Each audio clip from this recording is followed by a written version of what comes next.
Chapter 12 Respiration in Plants. All of us breathe to life. But why is breathing so essential to life? What happens when we breathe? Also, do all living organisms, including plants and microbes, breathe? If so, how? All living organisms need energy for carrying out daily life activities, be it absorption, transport, movement, reproduction, or even breathing.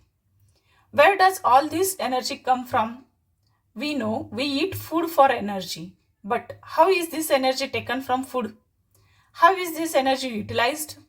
Do all foods give the same amount of energy? Do plants eat? Where do plants get their energy from? And microorganisms for their energy requirements, do they eat food? You may wonder several questions raised above. They may seem to be very disconnected, but in reality, the process of breathing is very much connected to the process of release of energy from food. Let us try and understand how this happens. All the energy required for life processes is obtained by oxidation of some macromolecules that we call food. Only green plants and cyanobacteria can prepare their own food. By the process of photosynthesis, they trap light energy and convert it into chemical energy that is stored in the bonds of carbohydrates like glucose, sucrose, and starch. We must remember that in green plants too, not all cells, tissues, or organs photosynthesize. Only cells containing chloroplast that are most often located in the superficial layers carry out photosynthesis. Hence, food has to be translocated to all non-green parts. Animals are heterotrophic, that is, they obtain food from plants directly, that is herbivorous, or indirectly, that is carnivorous. Saprophytes like fungi are dependent on dead and decaying matter. What is important to recognize is that ultimately all the food that is respired for life processes come from photosynthesis. This chapter deals with the cellular respiration or the mechanism of breakdown of food materials within the cell to release energy and the trapping of energy for synthesis of ATP. Photosynthesis, of course, takes place within the chloroplast, that is in the eukaryotes, whereas the breakdown of complex molecules to yield energy takes place in the cytoplasm and in the mitochondria, also only in eukaryotes. The breaking of the carbon-carbon bonds of complex compound through oxidation within the cells leading to release of considerable amount of energy is called a respiration. The compounds that are oxidized during this process are known as a respiratory substrate. Usually, carbohydrates are oxidized to release energy, but proteins, fats, and even organic acids can be used as a respiratory substance in some plants under certain conditions. During oxidation within a cell, all the energy contained in respiratory substrates is not released free into the cell or in a single step. It is released in a series of slow stepwise reactions controlled by enzymes, and it is trapped as chemical energy in the form of ATP. Hence, it is important to understand that the energy released by oxidation in respiration is not, or rather cannot be used directly but is used to synthesize ATP, which is broken down whenever and wherever energy needs to be utilized. Hence, ATP acts as energy currency of the cell. This energy trapped in ATP is utilized in various energy requiring processes of the organisms, and the carbon skeleton produced during the respiration is used as precursors for biosynthesis of other molecules in the cell. 12.1 Do plants breathe? Well, the answer to this question is not quite so direct. Yes, plants require O2 for respiration to occur, and they also give out CO2. Hence, plants have systems in place that ensure the availability of O2. Plants, unlike animals, have no specialized organs for gaseous exchange, but they have stomata and lenticles for this purpose. There are several reasons why plants can get along without respiratory organs. First, each plant part takes care of its own gas exchange needs. There is very little transport of gases from one plant part to another. Second, plants do not present great demands for gas exchange. Roots, stems, and leaves respire at rates far lower than the animals do. Only during photosynthesis are large volumes of gases exchanged, and each leaf is well adapted to take care of its own needs during this period. When cells photosynthesizes, availability of O2 is not a problem in these cells since O2 is released within the cells. Third, the distance that gases must diffuse even in large bulky plants is not great. Each living cell in a plant is located quite close to the surface of the plant. This is true for leaves, you may ask, but what about thick woody stems and roots? In stems, the living cells are organized in thin layers inside and beneath the bark. They also have opening called lenticles. The cells in the interior are dead and provide only mechanical support. Thus, most cells of a plant have at least a part of their surface in contact with air. This is also facilitated by the loose packing of parenchyma cells in leaves, stems, and roots, which provide an interconnected network of air spaces. The complete combustion of glucose, which produces CO2 and H2O as end products, yield energy, most of which given out as a heat. C6H12O6 plus 6O2 gives out 6CO2 plus 6H2O plus energy. If this energy is to be useful to the cell, it should be able to utilize it to synthesize other molecules that the cell requires. The strategy that the plant cell uses is to catabolize the glucose molecule in such a way that not all the liberated energy goes out as heat. The key is to oxidize glucose not in one step but in several small steps, enabling some steps to be just large enough such that the energy released can be coupled to ATP synthesis. How this is done, essentially the story of respiration. During the process of respiration, oxygen is utilized and carbon dioxide, water and energy are released as products. The combustion reaction requires oxygen, but some cells live where oxygen may or may not be available.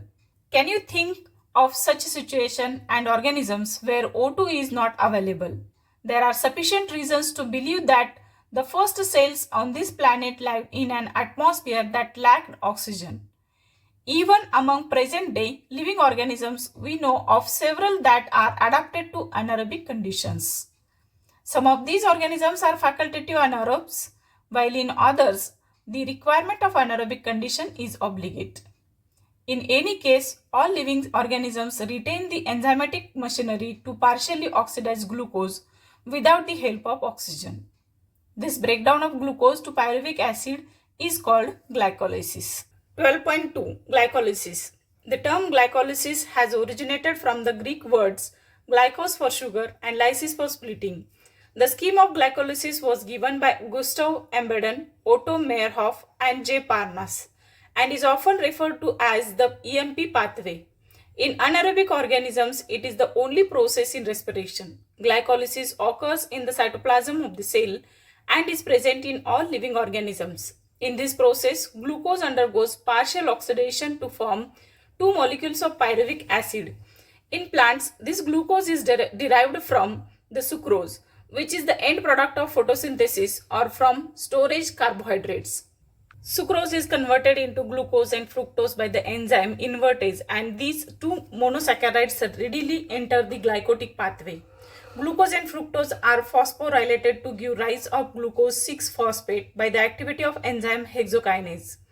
This phosphorylated form of glucose then isomerizes to produce fructose 6-phosphate. Subsequent steps of metabolism of glucose and fructose are same. The various steps of glycolysis are depicted in figure 12.1.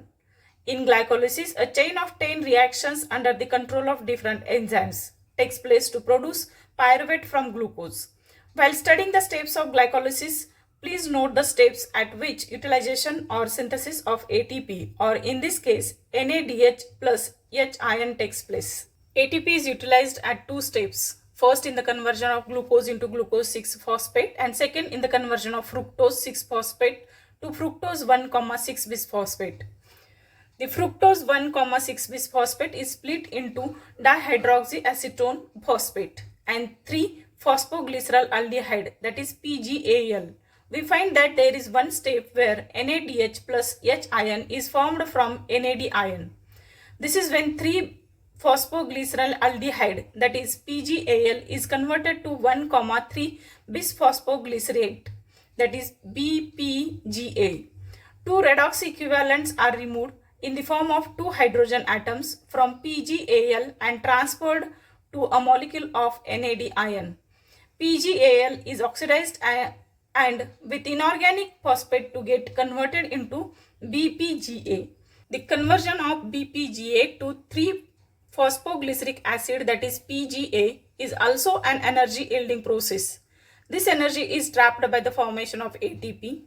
Another ATP is synthesized during the conversion of PEP to pyruvic acid. Can you then calculate how many ATP molecules are directly synthesized in this pathway from one glucose molecule? Pyruvic acid is then the key product of glycolysis. What is the metabolic fate of pyruvate? This depends on the cellular need. There are three major ways in which different cells handle pyruvic acid produced by glycolysis. These are lactic acid fermentation, alcoholic fermentation, and aerobic respiration. Fermentation takes place under anaerobic conditions in many prokaryotes and unicellular eukaryotes. For the complete oxidation of glucose to CO2 and H2O, however, organisms adopt Krebs cycle, which is also called as aerobic respiration. This requires O2 supply. 12.3 Fermentation. In fermentation, say by yeast, the incomplete oxidation of glucose is achieved under anaerobic conditions by sets of reactions where pyruvic acid is converted to CO2 and ethanol. The enzymes pyruvic acid decarboxylase and alcohol dehydrogenase catalyze these reactions. Other organisms like some bacteria produce lactic acid from pyruvic acid. The steps involved are shown in figure 12.2. In animal cells also, like muscles, during exercise, when oxygen is inadequate for cellular respiration, pyruvic acid is reduced to lactic acid by lactate dehydrogenase. The reducing agent is NADH plus H ion, which is reoxidized to NAD ion in both the processes. In both lactic acid and alcohol fermentation, not much energy is released. Less than 7% of the energy in glucose is released and not all of it is trapped as high energy bonds of ATP. Also, the processes are hazardous. Either acid or alcohol is produced. What is the net ATPs that is synthesized? Calculate how many ATP are synthesized and deduct the number of ATP utilized during glycolysis. When one molecule of glycolysis is fermented to alcohol or lactic acid, yeasts poison themselves to death when the concentration of alcohol reaches about 13%. What then would be the maximum concentration of alcohol in beverages that are naturally fermented? How do you think alcoholic beverages of alcohol content greater than this concentration are obtained? What then is the process by which organisms can carry out complete oxidation of glucose and extract the energy stored to synthesize a large number of ATP molecules needed for cellular metabolism? In eukaryotes, these steps take place within the mitochondria and this requires O2. Aerobic respiration is the process that leads to a complete oxidation of organic substances in the presence of oxygen and releases CO2, water, and large amount of energy present in the substrate. This type of respiration is most common in higher organisms. We will look at this process in the next section. 12.4 Aerobic respiration. For aerobic respiration to take place within the mitochondria, the final product of glycolysis, pyruvate, is transported from the cytoplasm into the mitochondria. The crucial events in aerobic respiration are: first, the complete oxidation of pyruvate by the stepwise removal of all the hydrogen atoms, leaving 3 molecules of CO2. The passing on of the electrons removed as part of the hydrogen atoms to molecular O2 with simultaneous synthesis of ATP. What is interesting to note is that the first process takes place in the matrix of mitochondria while the second process is located on the inner membrane of the mitochondria.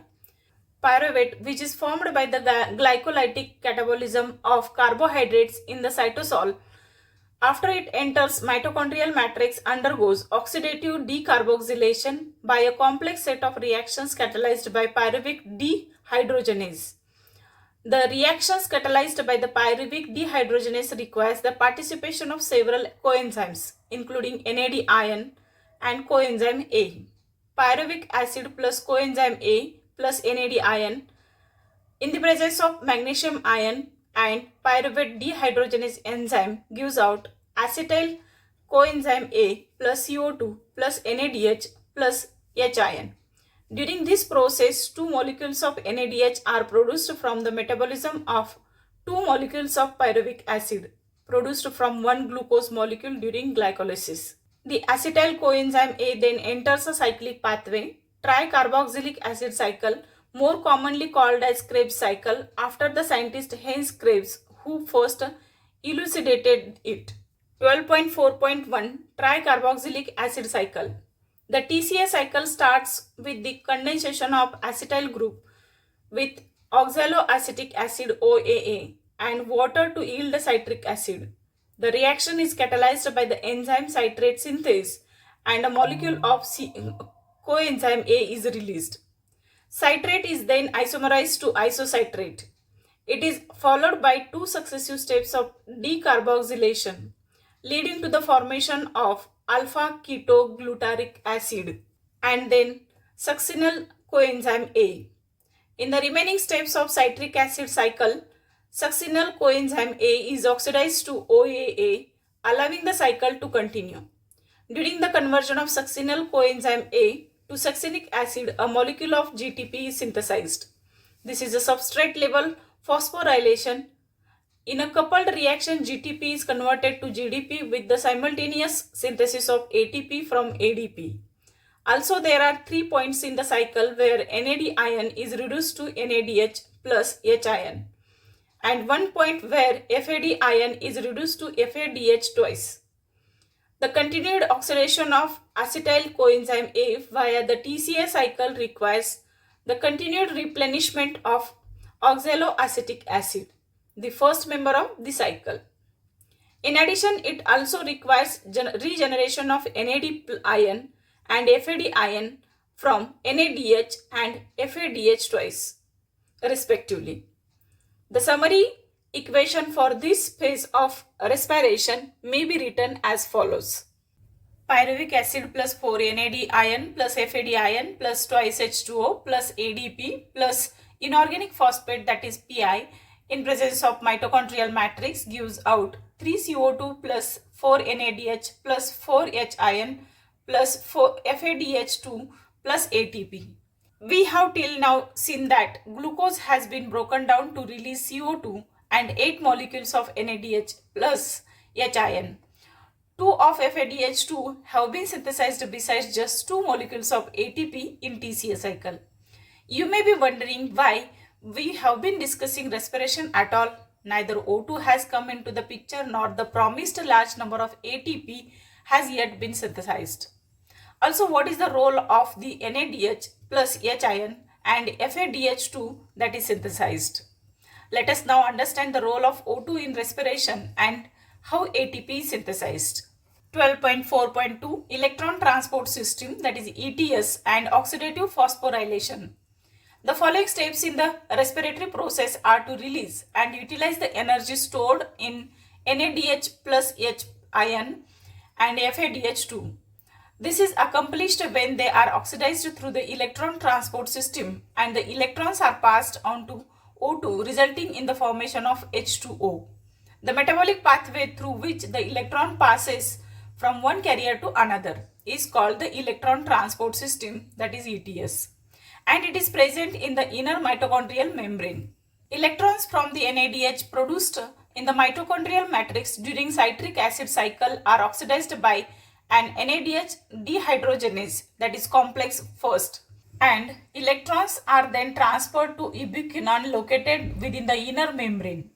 Ubiquinone also receives reducing equivalents via FADH2, that is complex second, that is generated during oxidation of succinate in the citric acid cycle.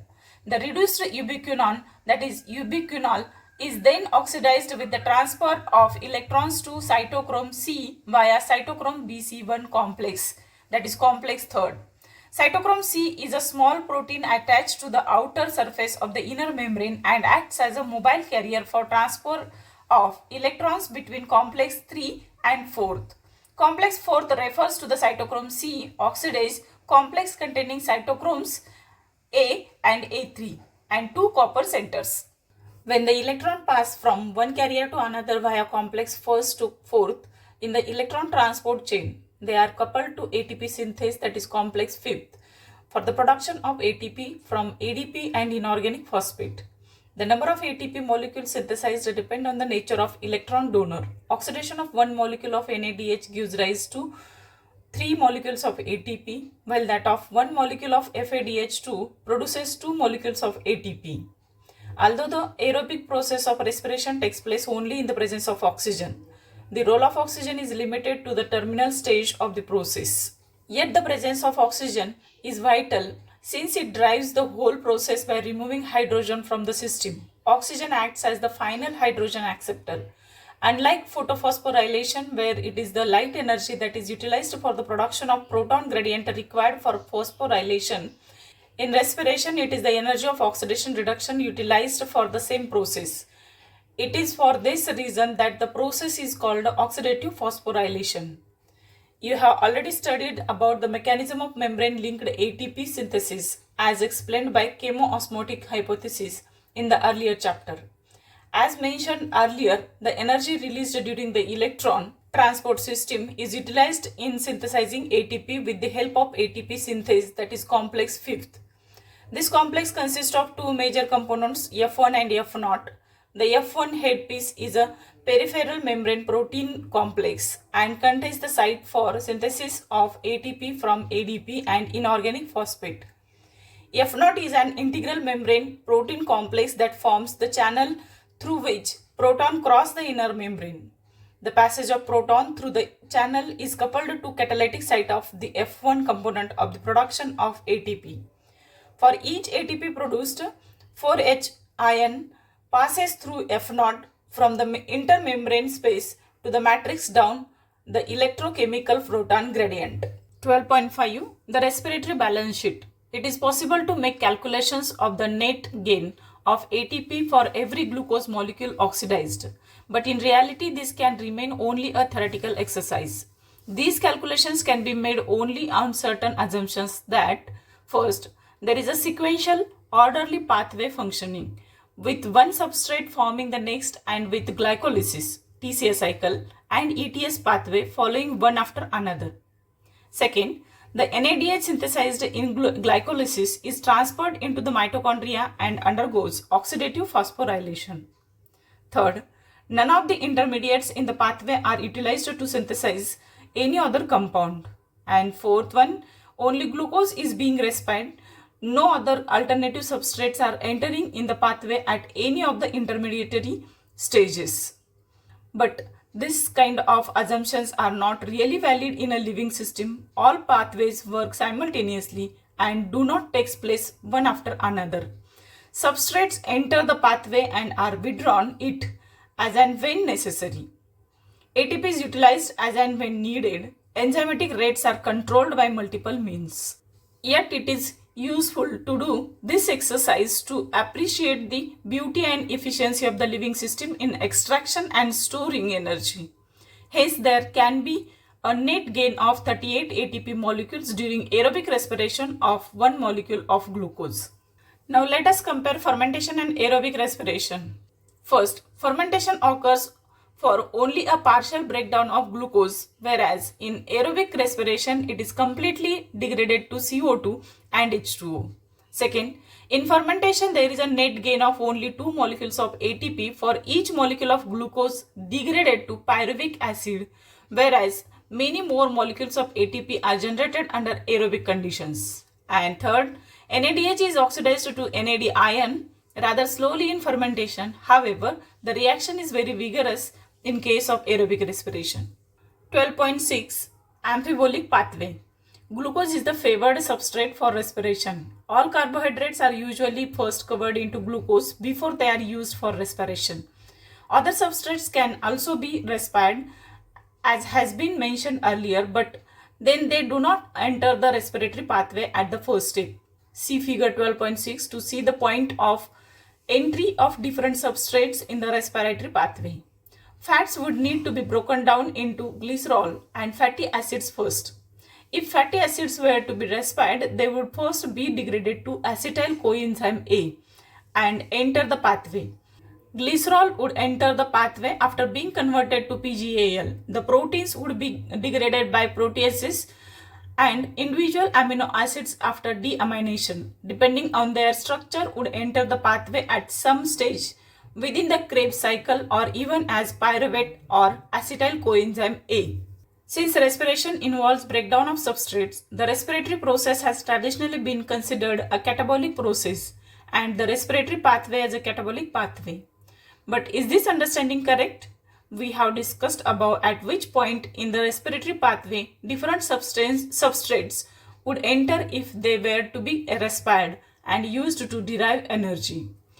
What is important to recognize is that it is these very compounds that would be withdrawn from the respiratory pathway for synthesis of the said substrates.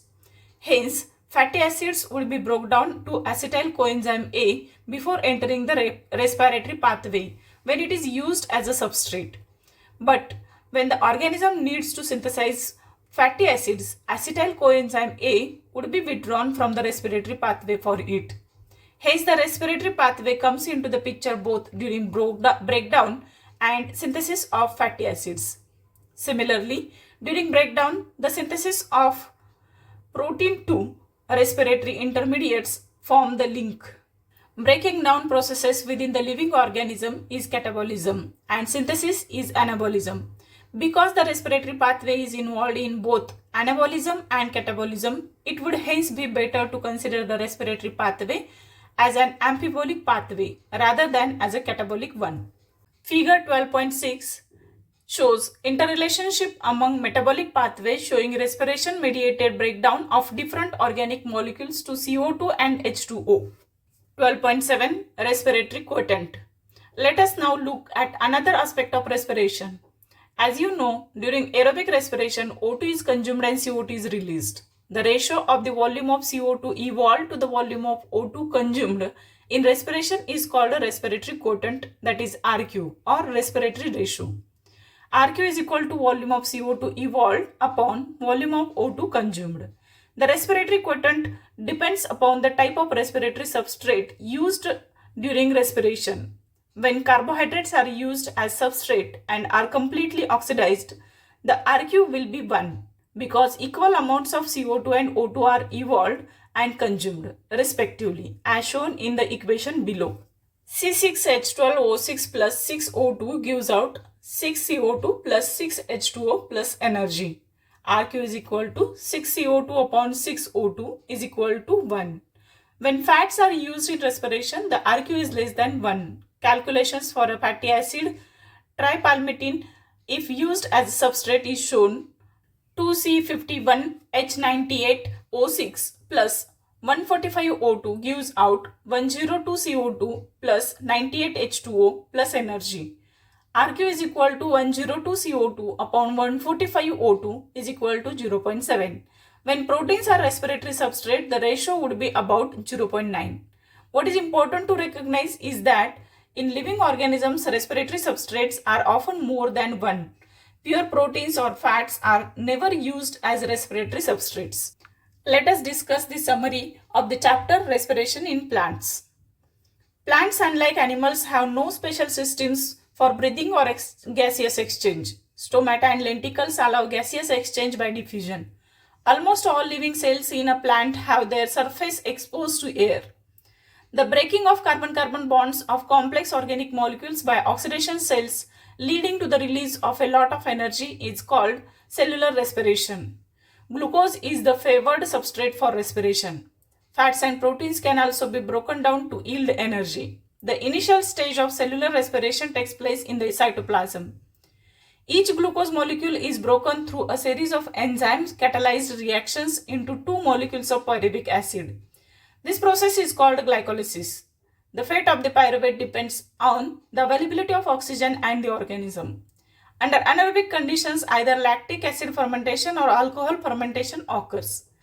Fermentation takes place under anaerobic conditions in many prokaryotes, unicellular eukaryotes, and in germinating seeds. In eukaryotic organisms, aerobic respiration occurs in the presence of oxygen. Pyruvic acid is transported into the mitochondria where it is converted into acetyl coenzyme A with the release of CO2. Acetyl coenzyme A then enters the tricarboxylic acid pathway or Krebs cycle operating in the matrix of the mitochondria. NADH plus H ion and FADH2 are generated in the Krebs cycle. The energy in these molecules as well as that in the NADH plus H ion synthesized during glycolysis are used to synthesize ATP. This is accomplished through a system of electron carriers called Electron Transport System ETS located on the inner membrane of the mitochondria. The electrons as they move through the system release enough energy that are trapped to synthesis ATP. This is called oxidative phosphorylation. In this process, O2 is the ultimate acceptor of electron and it gets reduced to water. The respiratory pathway is amphibolic pathway as it involves both anabolism and catabolism. The respiratory quotient depends upon the type of respiratory substance used during respiration. Here, the chapter Respiration in Plants is over. Thank you for watching this video.